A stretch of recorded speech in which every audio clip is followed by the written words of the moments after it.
Voici tout ce que vous devez connaître sur les zones supply et les zones de demand pour réaliser des profits constants sur les marchés. Ça fait déjà plus de 7 ans que je trade avec les supply and demand zones essentiellement et que j'ai une très bonne rentabilité sur le long terme. Ça m'a permis de valider énormément de challenges propres firmes et d'avoir une excellente rentabilité sur les marchés en fonds propres. Cette vidéo sera un cours complet dans lequel je vais vous apprendre de A à Z à comment utiliser les zones supply et les zones de demand en commençant par vous expliquer qu'est-ce qu'une zone supply et qu'est-ce qu'une zone de demand. Par la suite, on verra directement comment ces zones sont créées sur les marchés, comment vous allez pouvoir les dessiner vous de votre côté directement sur vos graphiques. Et très important, dans la deuxième partie de cette vidéo, on identifiera les zones supply et les zones de demand qui ont le plus de probabilité de taux de réussite. Et à la fin de cette vidéo, je vous montrerai ma propre stratégie que j'utilise déjà depuis plus de 7 ans sur les marchés, avec toutes les confirmations que j'utilise pour rentrer en position. Alors si vous voulez vraiment apprendre à comment utiliser les zones supply et les zones de demand sur les marchés, regardez bien la vidéo jusqu'au bout et surtout ne sautez aucune étape. Et si dans cette vidéo il y a des parties que vous n'avez pas compris, une fois que vous avez terminé la vidéo, assurez-vous de regarder encore et encore chaque partie pour maîtriser tous les concepts de cette vidéo.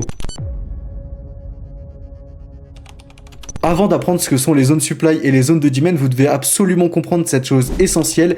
Qu'est-ce qu'un range? Une consolidation du prix sur le marché. Une consolidation sur le marché, c'est quelque chose qui se produit quand le prix ne donne pas de direction claire, qu'il n'est ni en tendance haussière, ni en tendance baissière, et qu'on a tout simplement des points hauts et des points bas qui latéralisent dans une borne que vous voyez comme celle-ci sous vos yeux, sans donner de réelle direction au marché. On a tout simplement énormément d'ordres qui vont s'accumuler sur ce range. Dans un marché comme celui-ci en range, le prix va osciller tout simplement entre une zone qu'on va appeler la zone premium, où le prix est tout simplement trop cher, et une zone discount, le prix est tout simplement pas cher. Dans la zone premium, on va tout simplement avoir une offre qui sera plus importante, donc on cherchera des zones supply pour tout simplement faire baisser le marché. Et dans la zone discount, c'est l'inverse, le prix n'est pas cher, donc on aura énormément de demandes, c'est là qu'on cherchera des zones de demand pour partir à la hausse. Puis au milieu de ce range, vous allez trouver tout simplement le prix d'équilibre qu'on va appeler l'équilibrium, qui sera tout simplement sur les 50% de ce range et qui va être une zone pertinente à regarder parce qu'on va avoir énormément de retest à la hausse ou à la baisse, et une fois qu'il sera break, c'est là qu'on pourra récupérer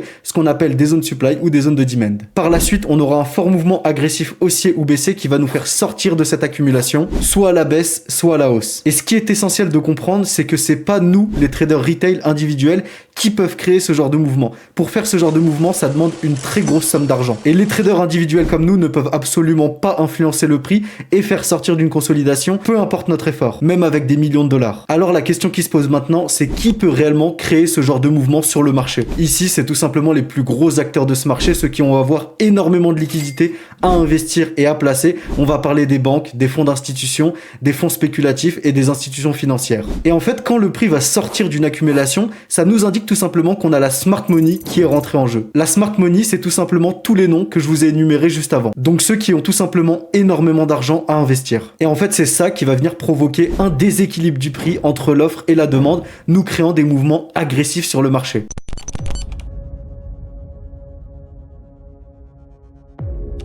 Une fois la consolidation terminée, le prix revient souvent tester cette zone d'accumulation pour tout simplement remplir les ordres restants avant de poursuivre dans sa direction. Ce concept est tout simplement basé sur le concept d'order flow. Ici, il va se diviser en 4 étapes: range, initiation, mitigation et continuation. Ici, notre zone supply est créée lorsque le prix vient sortir de cette accumulation avec un mouvement agressif à la baisse. On va tout simplement attendre que le prix revienne mitigate cette zone pour combler les ordres restants, et c'est là qu'on aura une opportunité de vente. La zone de demand, elle a été créée lorsque le prix a fait un fort mouvement agressif pour sortir de cette consolidation, cette fois-ci à la hausse. Encore une fois ici, on va tout simplement attendre un retest pour combler les ordres restants dans cette zone d'accumulation qui sera notre zone de demand pour avoir une opportunité à l'achat.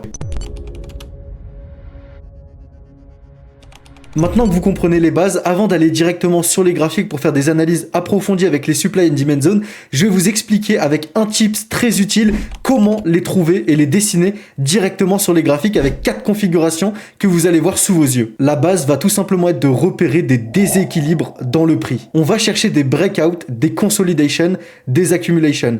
Et ici, on va tout simplement target un passage de la balance à l'imbalance. Et c'est ça qui nous indique que la smart money est rentrée sur le marché. Si vous voulez trader les zones supply et les zones de demand, vous devez juste identifier l'un de ces 4 scénarios que je vous ai mis juste ici sur les marchés. La première configuration pour les zones supply, c'est tout simplement d'attendre que le prix chute de manière agressive, un fort mouvement agressif à la baisse, et vous devez tout simplement attendre que le prix vienne nous faire une pause, une accumulation dans ce mouvement agressif, et ça, ce sera tout simplement une zone supply sur le marché. Maintenant, vous devez comprendre pourquoi le prix a tout simplement fait cette accumulation dans ce mouvement agressif. Je vais vous donner un exemple réel pour que vous compreniez de manière plus simple et plus représentative. C'est comme une voiture qui fonce tout simplement sur l'autoroute à 130 km/h.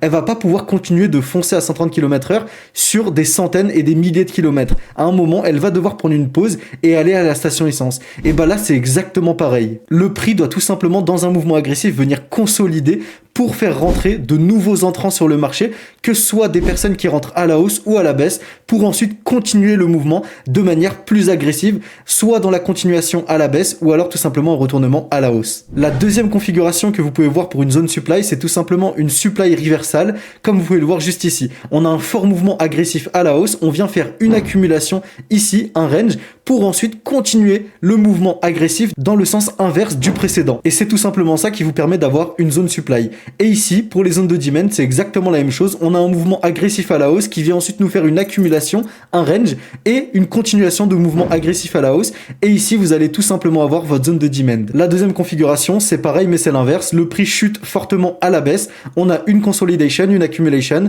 et ensuite le prix part tout simplement dans l'autre sens. On a une zone de demand reversal juste ici. Regardez simplement l'un de ces 4 scénarios sur le marché et vous avez des zones de demand et des zones supply pertinentes. Juste après, je vais vous expliquer comment affiner votre entrée dans ces zones de demand et ces zones de supply, mais surtout, n'essayez pas de compliquer toutes les stratégies que vous voyez à droite à gauche. Il n'y a pas besoin de chercher sur les marchés des choses très compliquées à chaque fois pour avoir des zones pertinentes. Ici, vous avez vraiment les 4 configurations simples pour trouver des zones supply et des zones de demand sur le marché. Il faut vraiment arrêter de vouloir à chaque fois compliquer les choses. En trading, il y a seulement 3 mouvements qu'on peut target sur le marché. Des mouvements à la hausse, des mouvements à la baisse et des consolidations. Maintenant, je vais vous expliquer comment tracer les supply and demand zones directement sur les graphiques, en vous expliquant par la suite les 2 manières de trader les supply and demand zones. Maintenant, pour venir dessiner sur les graphiques les zones supply et les zones de demand, il y a 2 manières principales de le faire. La première qu'on va voir, c'est la manière range method. Cette méthode, elle consiste tout simplement à marquer sur votre graphique une zone d'accumulation. Ici, par exemple, vous le voyez, le prix nous a créé une accumulation. Il n'a pas donné de direction claire. Et ensuite, on a tout simplement eu un fort mouvement agressif à la baisse pour sortir de cette accumulation. Et ici, tout simplement, on a eu l'initiation à la sortie de cette consolidation et on va étendre tout simplement notre zone supply qui était notre zone d'accumulation pour attendre qu'on vienne mitigate cette zone, que la smart money vienne combler les ordres restants dans cette zone pour continuer la zone supply à la baisse. Ici, vous le voyez, on a tout simplement une accumulation avec par la suite un fort mouvement agressif haussier lorsqu'on est sorti de cette accumulation. Donc, on a fait tout simplement la consolidation, l'initiation du prix. On est venu mitigate la zone en récupérant les ordres qui étaient restants sur ce niveau dans l'accumulation qui est notre zone de demand pour ensuite continuer le mouvement à la hausse avec un mouvement plus agressif. Et ici, votre point d'entrée, c'est très simple, il est sur le retest, la mitigation de cette zone de demand. Pour cette première méthode, la range méthode, vous devez simplement dessiner un range, une consolidation du point haut au point bas de cette accumulation et l'étendre sur le marché pour attendre que le prix vienne mitigate cette zone. Et c'est ici que vous aurez une opportunité d'achat à la hausse ou une opportunité de vente à la baisse, selon si vous êtes dans une zone supply ou une zone de demand. Des zones supply et des zones de demand qui ont été mitigate comme celle-ci, vous allez vraiment pouvoir en trouver plein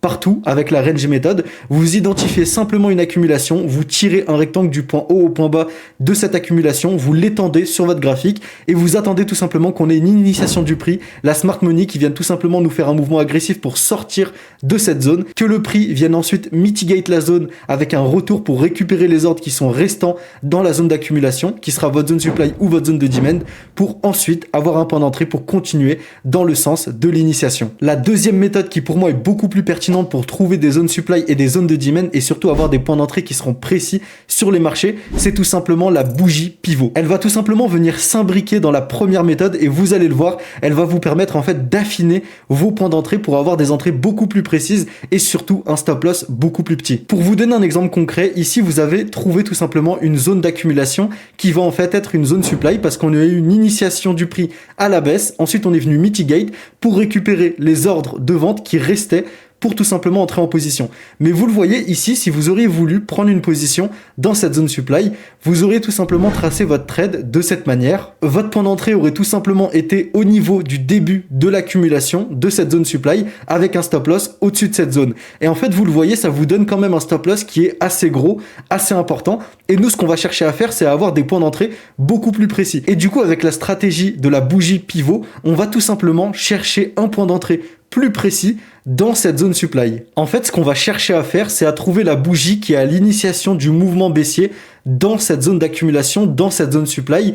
Et ici, vous le voyez, on est tout simplement sur cette petite bougie qui est la première bougie baissière avant le début du mouvement agressif à la baisse. Et c'est tout simplement cette bougie qu'on va chercher en point d'entrée pour rentrer en position dans cette zone supply. Et ici, vous le voyez, ça vous permet vraiment d'affiner votre entrée en ayant un point d'entrée qui est beaucoup plus précis et surtout un stop loss beaucoup plus court et du coup vous permettre d'avoir un meilleur ratio risque-reward. Et cette stratégie de bougie pivot va vraiment vous permettre d'avoir des points d'entrée beaucoup plus précis dans les zones supply et les zones de demand, en fait en regardant tout simplement la bougie qui est à l'initiation du mouvement agressif, c'est-à-dire du mouvement baissier ou du mouvement haussier si vous êtes dans une zone de demand, avant de tout simplement venir mitigate la zone. Parce qu'en fait, les 3/4 du temps, on va venir mitigate sur la dernière bougie qui est à l'initiation de ce mouvement baissier. Par exemple, ici, vous le voyez, il y a un amas de bougies qui ne donne pas de direction claire. On est tout simplement sur une zone d'accumulation. On va tracer cette zone qui est une zone d'accumulation baissière, donc une zone supply, parce que l'initiation est tout simplement venue à la baisse avec un mouvement agressif baissier. Mais vous le voyez, dans cette accumulation, on a quand même une grosse zone. Donc en fait, ce qu'on va faire, c'est utiliser la méthode de la bougie pivot pour target la dernière bougie qui est à l'initiation du premier mouvement baissier qu'on voit juste ici. Donc c'est-à-dire la bougie qui est à l'initiation du mouvement à la baisse, qui nous a fait tout simplement sortir de cette zone d'accumulation pour venir target un retour dedans, donc la mitigation, pour ensuite prendre la continuation. Et ici, vous le voyez, ça vous donne vraiment des entrées qui sont très précises, vous permettant d'avoir des trades avec des très très bons ratios risque et reward. Pareil pour les zones de demand. Ici, vous le voyez, on a tracé directement une zone d'accumulation du point bas au point haut directement sur ce niveau. Et ici, vous le voyez, ça vous fait une zone qui est quand même assez large. On va regarder tout simplement la dernière bougie qui est à l'initiation du mouvement haussier dans cette accumulation, et vous le voyez, ça vous permet vraiment d'affiner votre entrée sur une zone de demand beaucoup plus précise. Encore une fois, ici vous avez encore une zone d'accumulation dans laquelle vous avez une zone de demand. Le prix a fait un mouvement agressif à la hausse, a ensuite stagné, consolidé et a continué son mouvement à la hausse. Et ici on va tout simplement aller chercher la bougie pivot dans cette accumulation pour essayer de target une entrée plus précise. Maintenant, il faut quand même prendre en compte que les deux stratégies sont viables et qu'il n'y en a pas une qui est meilleure qu'une autre. Moi j'ai tendance à beaucoup plus utiliser la stratégie de la bougie pivot pour avoir plus de précision sur les marchés, mais tout va dépendre si vous êtes un swing trader, un day trader ou que vous faites de l'intraday ou du scalp, parce que vous le voyez par exemple dans ce dernier exemple, ici on a une zone de demand qui est en fait une accumulation, et je vous ai mis sur la première méthode, donc l'accumulation range. Et ici, vous le voyez, la zone a tout simplement été mitigate et ensuite on a continué le mouvement à la hausse. Mais si vous aurez utilisé la stratégie de la bougie pivot sur cette zone de demand, vous ne serez tout simplement pas rentré en position parce que la bougie pivot n'a pas été récupérée. Alors que pourtant, la zone de demand avec la première stratégie, qui est la stratégie accumulation range, a été récupérée. Donc il faut vraiment que vous alliez sur les graphiques pour backtest tout simplement la stratégie et que vous regardiez toutes les zones supply et les zones de demand selon votre time frame pour trouver ce qui est pertinent pour vous. Maintenant que je vous ai expliqué les deux méthodes, ce que vous devez faire, c'est sélectionner celle qui fonctionne pour vous et l'utiliser au quotidien. Surtout, n'allez pas mélanger les deux en utilisant une fois la range méthode et une fois la bougie pivot, parce qu'en fait, vous allez tout simplement perdre vos profits et vous n'allez pas être consistant sur le long terme. Vous devez trouver quelle méthode est bonne pour vous et vous permet d'avoir des résultats stables sur le long terme et d'être rentable avec cette stratégie. Maintenant, vous l'avez vu, des zones supply et des zones de demand, on peut en trouver partout sur le marché où on a des accumulations. Il va être essentiel maintenant de savoir trier les bonnes zones supply et les bonnes zones de demand dans lesquelles vous allez avoir une haute probabilité de taux de réussite. En fait, ça va tout simplement être les zones de demand et les zones supply qui sont le plus soutenues par la smart money, c'est-à-dire les institutions financières. Et c'est ce qu'on va identifier et c'est ce que je vais vous expliquer de suite.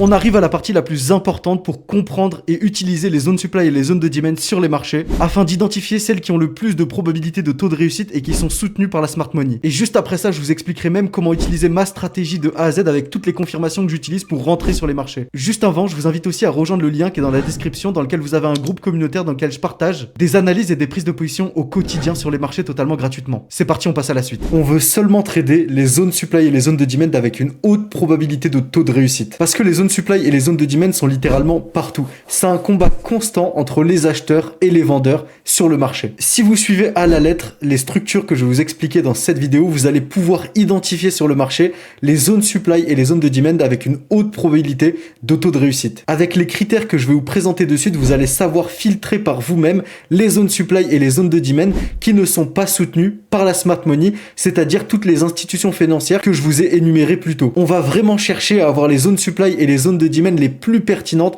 sur le marché qui sont bien soutenues par la smart money pour avoir les mouvements les plus intéressants et les plus agressifs avec de belles mitigations et des grosses continuations. Donc pour qu'une zone supply ou une zone de demand soit considérée comme une zone à haute probabilité de taux de réussite, il va falloir qu'elle remplisse des critères spéciaux que je vais vous énumérer de suite. Tout d'abord, on va devoir identifier un break-off structure. Parce qu'on sait que le prix ne monte pas en ligne droite, il monte toujours en faisant des points hauts et des points bas sur le marché selon le sens de la tendance. Et lorsqu'il va franchir l'ancien high dans une tendance haussière, ça nous crée tout simplement un break-off structure. Ce qui nous indique tout simplement que cette zone de demand a conduit à créer ce break-off structure. Et c'est ça qui nous indique qu'ici on a une zone avec une haute probabilité de taux de réussite. Et c'est la même chose à la baisse. Ici vous le voyez, on a une tendance qui est baissière.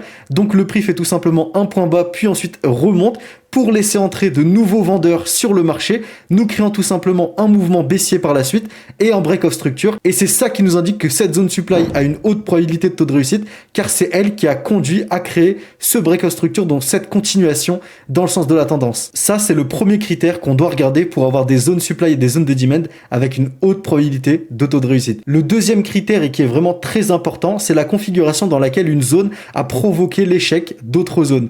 Je vais aller plus en détail pour vous expliquer vraiment comment vous devez comprendre cette configuration parce qu'elle est vraiment très puissante. C'est ce qu'on appelle les zones de retournement. C'est ce qu'on peut identifier juste ici. On a le prix qui descend, qui nous fait un pullback, qui laisse entrer directement des acheteurs pour continuer, créer un break-off structure et nous donner tout simplement une zone supply. Mais qu'est-ce qui s'est passé ensuite? On a le prix qui est remonté dans la zone supply, qui nous a fait un pullback, puis il est remonté directement en récupérant tout simplement l'ancien lot sur le marché, alors qu'ici la tendance était baissière.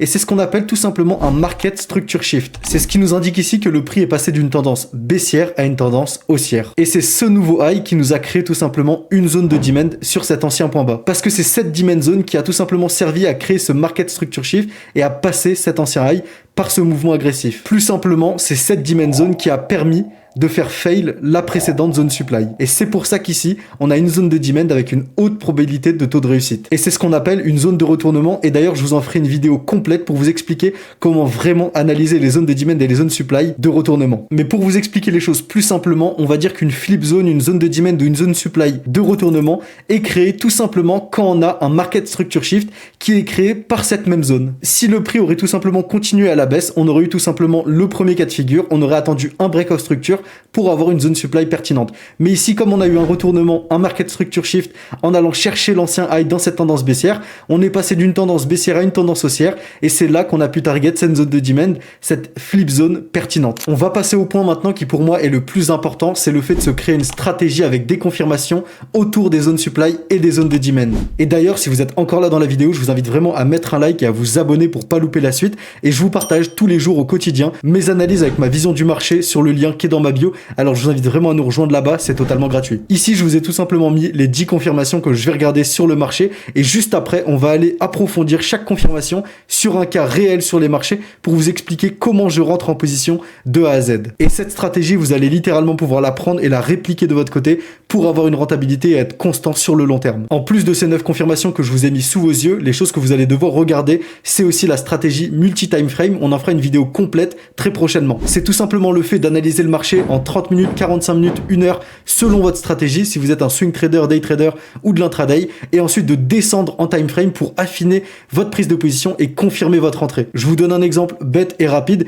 Si par exemple vous analysez le marché en 1 heure et que la tendance est baissière, vous devez aussi analyser le billet journalier en 4 heures pour voir si la tendance est réellement baissière ou alors si vous n'êtes pas dans une tendance haussière qui serait potentiellement un complexe pullback. Avant de passer à la dernière partie qui sera pour moi la plus importante, on va faire un point rapide sur ma stratégie et les confirmations que j'utilise. Tout d'abord, je vais regarder la market structure, le sens de la tendance. Je vais ensuite utiliser des retracements de Fibonacci. On fera une vidéo complète sur Fibonacci pour vous expliquer comment utiliser les différents retracements. Donc, j'invite vraiment à vous abonner pour pas la louper. On va regarder ensuite les zones supply et les zones de demand, les imbriquer avec la liquidity, si elle a été sweep ou non. Aussi, on va regarder la session liquidity dans le même cas, si on a des highs ou des lows de la session Asian ou de Londres dans nos zones directement. On va aussi regarder si on a des zones d'inducement qui sont des faux highs ou des faux lows. Par la suite, on regardera toutes les zones d'imbalance et de fair value gap sur le marché avec le POC, l'endroit dans la session dans laquelle on trade où il y a le plus de volume. Et on regardera directement la volume structure qui se déroule dans la session dans laquelle on trade en comparaison et en adéquation avec la structure du marché actuel. En plus de ça, il faudra prendre en compte les 50% du retracement de Fibonacci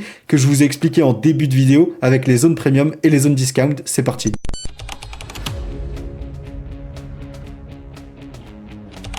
Je vais vous expliquer maintenant les 10 confirmations que j'attends pour rentrer en position sur les marchés, une stratégie qui m'a permis d'être rentable depuis déjà plus de 6 ans sur les marchés financiers. Et je vais vous détailler point par point toutes les confirmations que j'utilise pour rentrer en position. Les tips et les secrets que je vous ai apportés dans cette dernière partie, vous ne les avez vus nulle part ailleurs, alors je vous invite vraiment à mettre un like et à vous abonner pour pas louper les prochaines vidéos. Passons à l'analyse complète avec ma stratégie sur les marchés pour détecter les meilleures zones supply et les meilleures zones de demand, à savoir que plus vous allez avoir de confirmations dans votre zone de demand et votre zone supply, plus votre position sera pertinente et plus vous allez augmenter votre taux de réussite. Ici, on peut le voir déjà, on a une tendance qui est haussière avec des points hauts de plus en plus hauts et des points bas de plus en plus hauts. On a détecté ensuite directement une accumulation sur ce niveau-là, dans le sens de la tendance qui est haussier, donc ce sera une zone de demand sur ce niveau-là. Et vous l'avez vu, on a tout simplement eu un mouvement agressif à la hausse, une accumulation, et on a continué le mouvement agressif. C'est tout d'abord l'initiation. En plus de ça, on a créé différents breakout structures sur ce niveau, ce qui nous confirme le critère numéro 1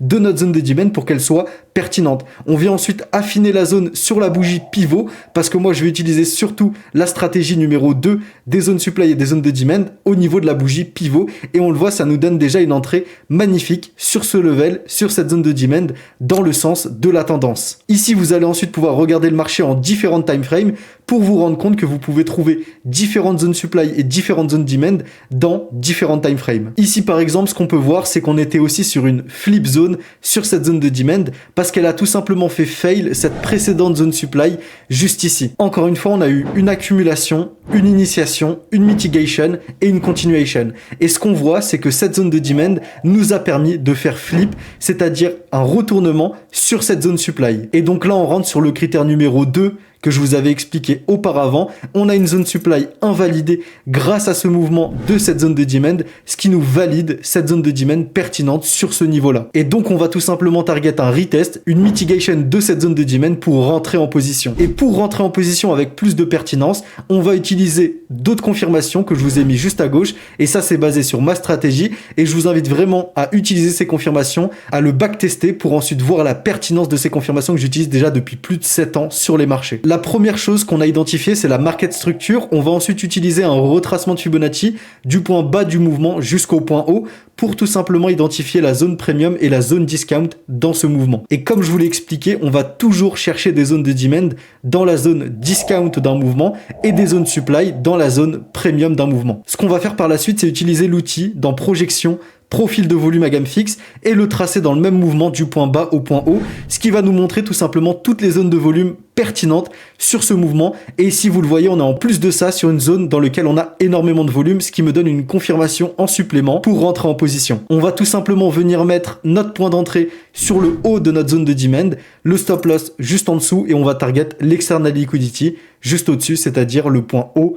de ce mouvement. Et ici, vous le voyez, cette zone de demand nous aura donné une magnifique position à plus de 7,2 de ratio risque et reward. Ça veut tout simplement dire que sur ce trade, tu aurais risqué 10 €, tu serais ressorti avec 70 €. Ensuite, pour affiner encore sa prise de position, ce que j'aime faire, c'est descendre en time frame pour tout simplement trouver les points d'entrée les plus pertinents dans ma zone de demand. Et c'est ici qu'on va aligner les time frames pour avoir encore plus de pertinence. Ici, on voit tout simplement qu'en low time frame, on avait en plus de ça une imbalance à récupérer juste au-dessus de notre zone de demand. Donc c'est une confirmation en supplément parce qu'on sait que le marché a encore plus de probabilité de venir récupérer ce gap avant de continuer son mouvement dans le sens de la tendance. En plus de ça, quand on descend en low time frame, on voit qu'on avait bien fait une accumulation, une initiation, puis une mitigation de la zone de demand au préalable pour ensuite continuer ce mouvement. Et vous le voyez encore une fois, ça vous aurait donné une position avec un très très bon ratio risky-reward. Les setups d'entry model, ici c'est tout simplement quelque chose qu'on va voir de manière récurrente sur les marchés, c'est-à-dire un pullback, un break, un retest pour tout simplement valider une zone. Ici par exemple, je vous l'ai mis, un mouvement agressif à la hausse, une accumulation, on continue le mouvement et tout simplement ça c'est un setup d'entry model. Comme vous le voyez juste ici. On vient tout simplement faire un mouvement agressif à la hausse qui est coupé au milieu par une consolidation du prix.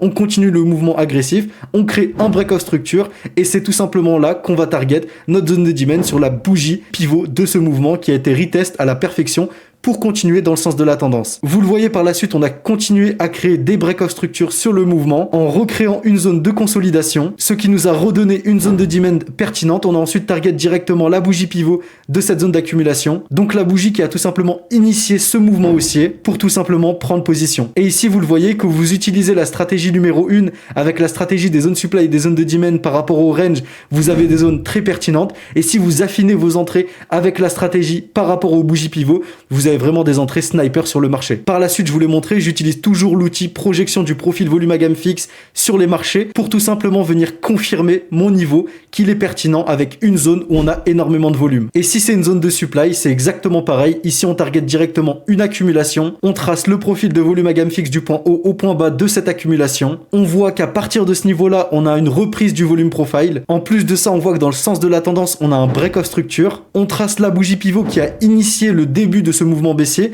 avec la première initiation, c'est-à-dire la sortie de cette accumulation. Et ici, on voit qu'on a un point bas qui a été créé avec de l'external liquidity. On va donc placer notre ordre de vente au début de cette zone avec un stop loss juste au-dessus pour aller target l'external liquidity. Et encore une fois, ici, vous avez une position avec un très très bon ratio risk et reward à la vente. Maintenant, si vous avez aimé cette vidéo et que vous voulez pousser la démarche encore plus loin pour en apprendre encore plus sur les marchés financiers et vraiment comment utiliser les zones supply et les zones de demand et passer d'un trader retail à un trader professionnel, je vous invite vraiment à rejoindre le groupe qui est dans la description, dans lequel je vais vous partager au quotidien mes analyses avec une formation approfondie sur les supply and demand zones et sur ma stratégie personnelle au quotidien. En plus de ça, chaque matin et totalement gratuitement, vous allez avoir des analyses sur le gold qui vous seront postées chaque jour. Alors j'espère que tu as posé ton like et que tu t'es abonné. On se retrouve pour la prochaine vidéo.